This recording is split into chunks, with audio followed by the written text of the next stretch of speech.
Hi there, my name is Philip Eidson. I want to welcome you to the Art of Procurement podcast, the podcast that helps you, a forward-thinking procurement professional, position yourself and your team to proactively take advantage of the revolution that's taking place in procurement today. By interviewing industry trailblazers and sharing insights from our own experiences, my team and I pull back the curtain and shine a light on the strategies, tactics, and tools that procurement teams are using to elevate their impact. Hi there, and welcome to this 4-part series from Art of Procurement in partnership with Sievo, where we look at how today's digital platforms and procurement capabilities can connect, support differentiated decision making, a core element of 10xing the impact of procurement. In this first episode, I'm joined by Heta Ruikka, the VP of Product Management at Sievo, to talk about how procurement's role has adjusted in response to differentiated decision making. I started by asking Heta how she has observed procurement's role has been changing over the past few years. I think in the last few years, procurement has really gained importance, has gained a stronger stance in all businesses around the world. Simply due to the volatility of the world, there has been a lot of going on. There has been the war in Ukraine, the Suez Canal, COVID. I think we've already forgotten about COVID, but it was Right. just a few years ago. And now material prices are growing. And so businesses have realized that stable times have gone, and actually there's a lot of volatility that is related to supply chain, to procurement, that affects all aspects of your business. Mm-hmm. And how to tackle those issues, how to be responsive, react fast. You're going to need procurement on your side. Yeah. So I think this is in the large picture of things, what has happened, and it's a positive change for procurement, obviously. Did you see from as you look across your clients, that procurement is, the goals of procurement, the metrics, the expectations an organization has of procurement is also changing? Yeah, definitely so. So I think it's broadening. That's the change that's happening. The expectations are broadening. So it's not only savings anymore. It's not uh, uh, only impact on the bottom line, but also, as I said, these risk factors that are in the present world that businesses want to be able to handle, maybe even predict, but at least react to quickly. Mm-hmm. And then also, or all sorts of other topics that have gained importance as well. So ESG topics, supplier diversity, supplier sustainability, CO2 footprint, all of these, because businesses have also realized that, okay, if you want to support diversity and if you want to have an impact on your emissions, a majority of that is once again in your supply chain. Yeah. So who do you turn to understand your current footprint and act upon it? Well, procurement again. And handling all of this, besides the regular creating savings and so forth, is definitely a quite big of a task. Yeah. So, and core, as we're talking about throughout this series, to that stepping up to that task is data, and specifically, the topic of this series is around using that data to then create what we call differentiated decision making. For those that do not necessarily have a good sense of what data they have access to, or they don't have confidence or trust in their data, how can they start to think about bringing all this together so that they can actually have the information and the insights that they need to step up and play that increasing role that's expected of procurement? Yeah. Well, indeed, data plays a key part in all of this. And the easiest way to get started is looking at the data you already have. So your internal data, your data on your purchases, so that if you get that in order, you can consolidate it, arrange it, clean it.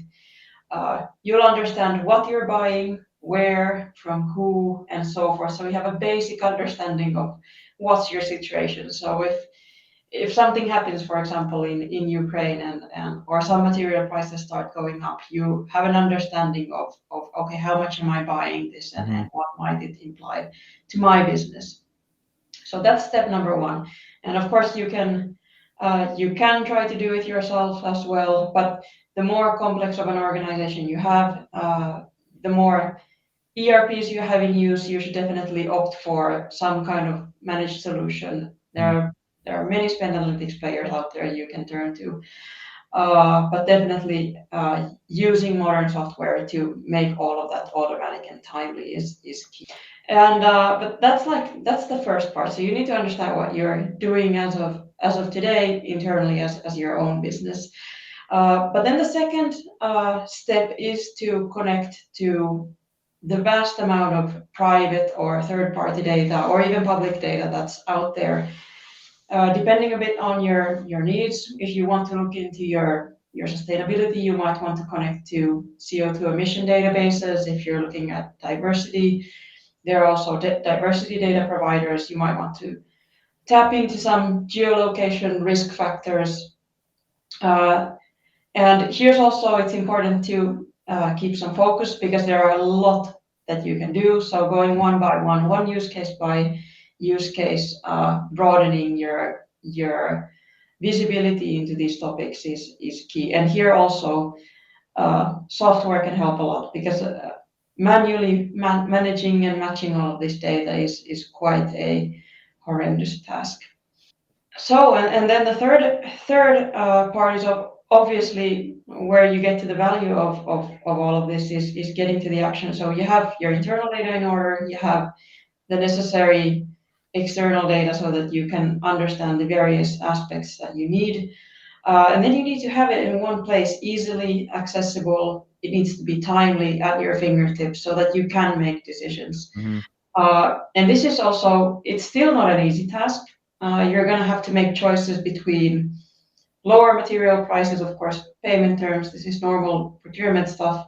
But then also what kind of a supplier you want to be working with. Are they sustainable? Have they been certified?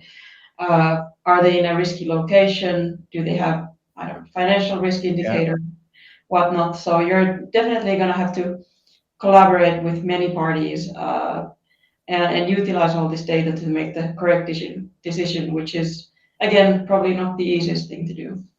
Do you find that that the teams that you're working with are demanding more sources of data? You know, before it may be we just want to understand our spend, and Mm-hmm. now there's all these different kind of data sets that they're wanting to actually see and get a handle of. And you mentioned ESG before. We're going to do a deep dive on ESG in the next Yeah. podcast in the series, but is that something that you're seeing as a trend? Is like just not necessarily volume of data, but different indicators that give you more of a 360 picture? Yeah, yeah, it's definitely so. So more and more of our customers are looking to get sort of a 360 view of many of these topics. So having enough different kind of data sets connected to their internal data to understand again all these different aspects, whether it's risk, whether it's sustainability, whether it's something else. And that can be also confusing. As said, there are a lot of data providers in the world Mm-hmm. today. So it's definitely not an issue of finding a data provider, but then figuring out which one is the correct one, which one suits your needs, uh, and which ones have the correct data. And there you should also, of course, look for who are the trusted partners of, for example, your spend analysis players or who not. Uh, but anyway, connecting to the right data sources. Mm-hmm. So, and you kind of alluded to it before in terms of thinking about how you present that data. We always talk about, as a procurement person, if you're able to show up with more with the data but insights that go Mhm. beyond what a stakeholder may have because they just haven't thought about things in a different way because Yeah, you're helping them uncover new things, that's a yeah. great way to start demonstrating the value that you can create to that stakeholder. So I wonder what kind of thought goes into, now we have all this information in this information hub for procurement, how Mhm. do we actually think about presenting it so it's not overwhelm but Yeah, demonstrates knowledge? yeah, and I think that's a very good point. It's very important for procurement folks then to understand their stakeholders. What's driving them? What are their needs? What are their KPIs that they're looking for?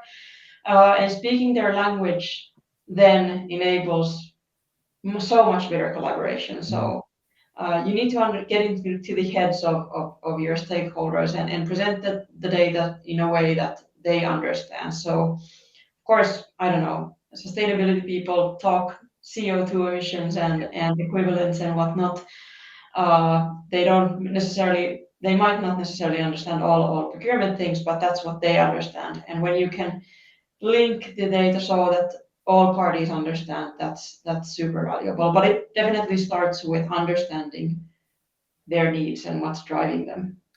Do you find that that requires you to kind of export data from a technology to then present it in a way that you feel is going to be best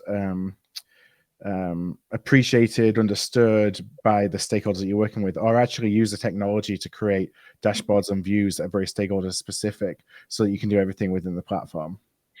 I think it's very beneficial to try to drive people into one single platform, and that's why you should have a platform where everybody can access. I think that's super valuable. Data has this funny quality that it gets more valuable the more it's used. Mhm. Very different type of a commodity in the world.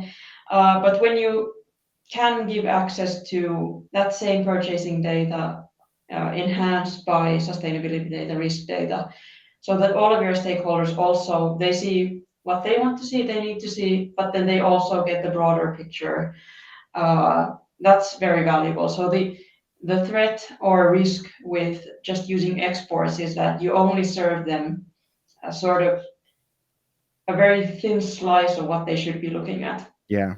Because again, even if your ESG team or whatnot is driving towards their sustainability goals, it's also beneficial for them to understand that they are part of a business where there are also other types of goals. And if they choose this particular supplier, it might come with some sustainability benefits, but then of course it might mean that they're sourcing materials that have another risk factor connected to them or something like this. So I would definitely support the idea of having as many stakeholders working on the same platform as possible.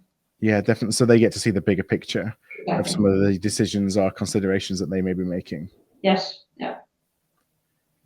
Thanks for listening in to today's episode, part of our 4-part podcast series focused on driving differentiated decision making, one of our core pillars of 10x procurement, in partnership with Sievo. To listen back to the entire series, go to artofprocurement.com/decision series. That's artofprocurement.com/decision series.